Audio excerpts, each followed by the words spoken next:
নবী বলছে আমি সেই মুহাম্মদ যে প্রথম জান্নাতের দরজা আমি নাড়বো, জান্নাতের কড়া নাড়বো আমি মুহাম্মদ। ভিতর থেকে ফেরেশতা বলবে আপনি কে? আমি বলবো মুহাম্মদ। ফেরেশতা বলবে আনতাজিরু লাক, আমি তো আপনার অপেক্ষাই করছিলাম, আপনি আসবেন বলেই তো অপেক্ষায় ছিলাম, আপনি উদ্বোধন করে দিলেই তো বাকিরা ঢুকবে।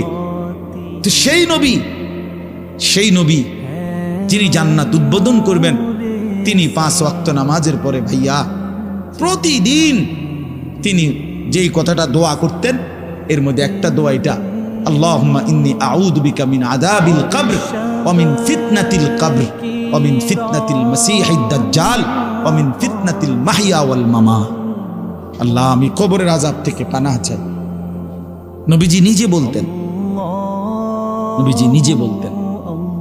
প্রিয় ভাই বাবা আমার, চলেন সবাই নিয়ত করি, নিজেকে গুনাহ থেকে বাঁচানো দরকার, নিজের আল্লাহর নাফরমানি থেকে বাঁচানো দরকার।